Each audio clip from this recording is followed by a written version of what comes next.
Before diving into this incredible story, remember to subscribe to the channel and turn on notifications. Here, every story has something to say, and you won't want to miss a single one. Sunlight barely filtered through the large windows of the Harrington Industries skyscraper, casting a cold light on the immaculate offices and leather chairs of the executives. In the lobby, employees hurried to their workstations, but amidst this flurry of activity, a silent figure advanced with a cleaning cart. It was Maggie Thompson, the cleaning lady. For 15 years, Maggie had walked these corridors discreetly. No one really noticed her.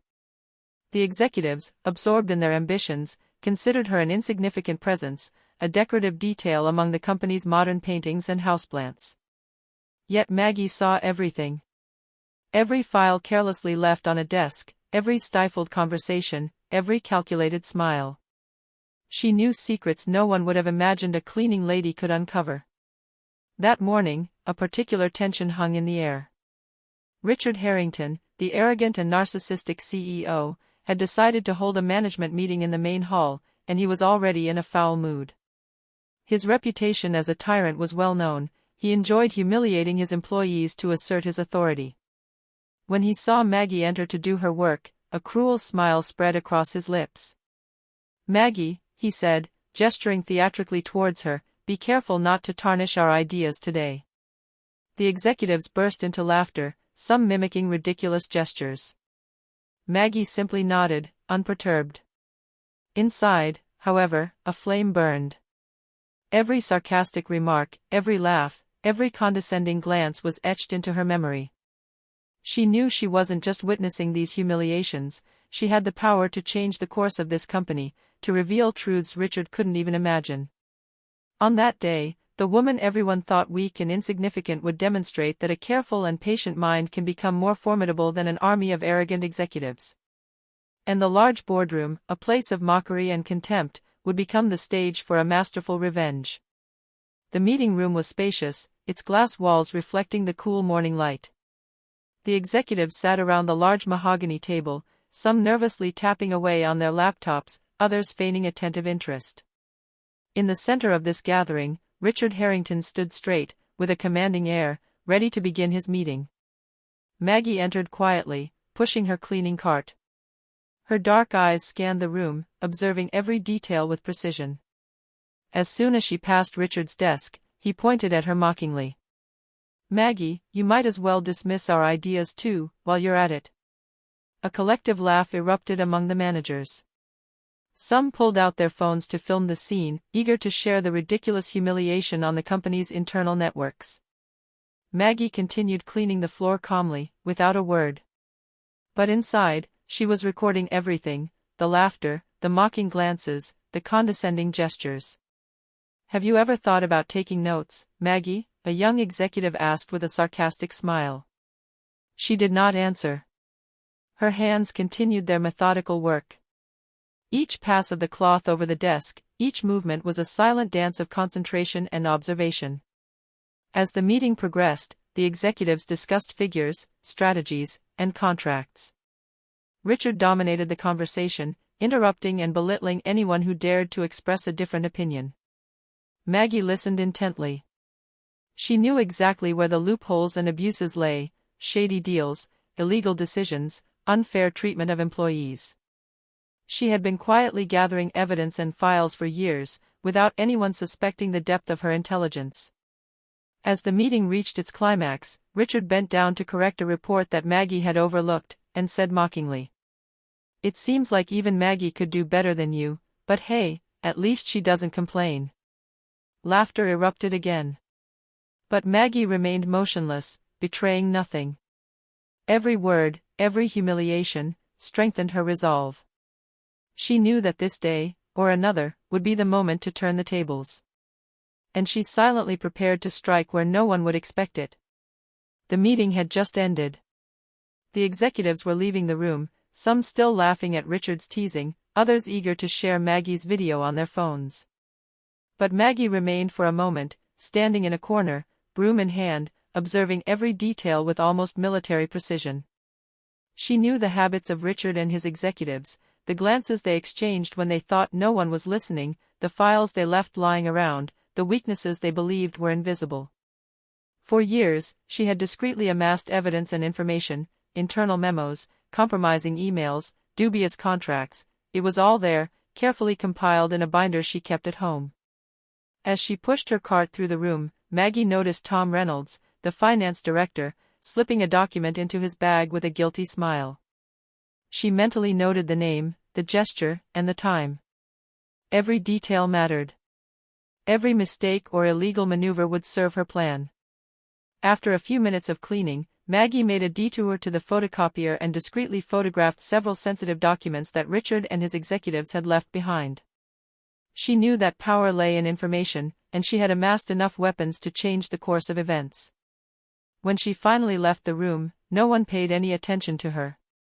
Maggie walked calmly through the corridors, almost invisible, but in her mind a precise plan was taking shape. It was not about hasty revenge or anger, but a methodical strategy to expose Richard Harrington and his accomplices, so that no one could challenge it. That evening, at home, Maggie spread her notes out on the kitchen table. Every email, every contract, every piece of evidence of wrongdoing was filed, studied, and organized. She knew that the final confrontation would not only be a humiliation for Richard, but a lesson in respect for all those who had ridiculed her. And in the silence of her small house, Maggie felt the excitement rising. The moment of revenge was approaching. The next morning, the large meeting room was prepared for another management session. The executives settled in, still laughing at the previous day's jokes, thinking Maggie wouldn't do anything. But she entered, calm and determined, pushing her trolley as always, and this time with something different, a thick binder under her arm. Richard Harrington looked up and, with a mocking smile, said, "Ah, Maggie, back to sweep away our achievements once again?" She stopped in the center of the room and placed the binder on the table with a firm but silent gesture. Her dark eyes stared at Richard with an intensity no one had ever seen. "Mr. Harrington, I think you'll want to look at this," she said in a calm but authoritative voice. The executives exchanged surprised glances. Maggie opened the binder and placed it in front of Richard. The pages contained emails, contracts, and financial reports proving embezzlement, abuse, and illegal decisions made by the CEO and his associates. The evidence was clear and irrefutable. Richard frowned, attempting a nervous smile. This is not possible," he stammered, feigning incomprehension. But Maggie continued, each word precise and measured. "For years, I saw what was happening here. I saw the injustices, the abuses, the lies, and I kept all the evidence." The shocked executives could no longer laugh. Tom Reynolds, the finance director, looked around, panic etched on his face.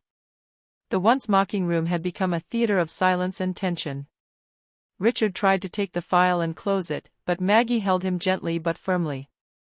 "No, Richard. Everyone is going to see what you've done. And someone has to answer for it."